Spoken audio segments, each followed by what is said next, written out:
When I was interviewing for residency positions, which was 2004, I remember an interviewer who, his body language just changed when I came out to him. Welcome to our 6th annual LGBTQI+ Health Symposium. So not only did we not get any training, it really wasn't a safe environment either. I came out to most people in my life when I was a medical student. So that's when I really came to terms with my own gay identity as a gay male. And in that, I realized more about the broader LGBTQI+ community and all the disparities that existed. My medical education was primarily in Florida prior to moving out to Seattle for residency. Within the thousands of hours of education that encompassed the 4 years of med school, only 6 of those were about the LGBTQIA community. And so I sought out a residency that was determined to provide that education. Today, I know this is part of our LGBTQI+ series, specifically talking about PrEP, which, just as a reminder for everyone, is not only part of LGBTQI+ teaching, but is definitely a relevant topic within this, given the disparities we see. I started my training in 2016 here at Swedish as a resident, and at that time, doing gender-affirming care specifically was more like a niche thing, but it wasn't something that was expected of every resident. So this patient, you went from PEP to just Truvada, and remember they identify as trans feminine.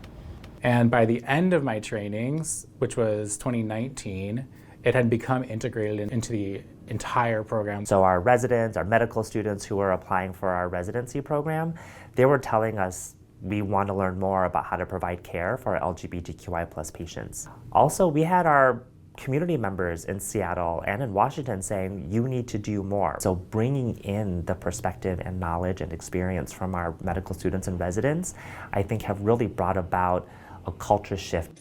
So what are the health consequences of weight stigma? BMI only accurately describes body fat, not to even mention health status, and about 50% of people assigned female at birth, because people assigned female at birth were not part of the original study that quantified BMI. As one of the very first out trans residents to come to this residency in our 50-year history, I really challenged the way that we asked questions in a way that was more comprehensive of different genders. Gender affirming care and LGBTQI sensitive care is just being open-minded and kind of taking a patient as they are, and when they walk through the door and believing them that you're respecting their identity.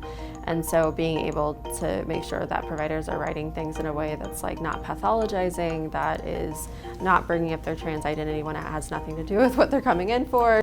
Being able to see the person in front of you as a human and give them the base level of respect that they deserve is really what gender affirming care is. For me, it's been really heartbreaking to see the political climate and how it's really tried to target both providers who are doing gender affirming care, especially for those who are of pediatric age, as well as for those of us who are trans and feeling like it is not safe for us. What do we want? Trans rights! What do we want?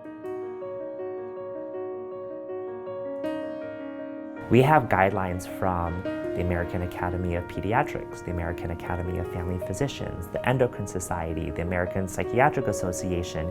You have all of these major medical organizations who have looked through peer-reviewed articles saying the provision of gender-affirming healthcare and providing a gender-affirming environment can provide many, many benefits for people's mental health, physical well-being, and the ability to lead happy, healthy, authentic lives. I'm specifically thinking of a moment where a patient had decided to start testosterone. They had come from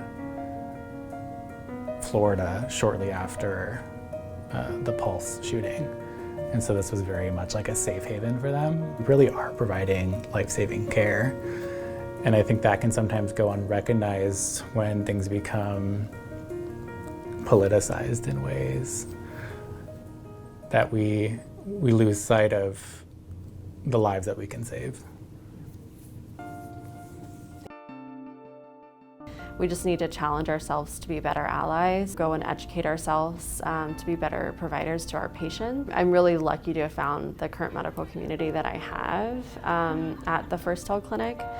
And the environment and culture that we've created as a residency program to allow for people like me to be out and to follow our passions without retribution. When I graduate, I'll be able to be the physician that I want to be, and I'll have the skill set that I need to be to serve the community I want to.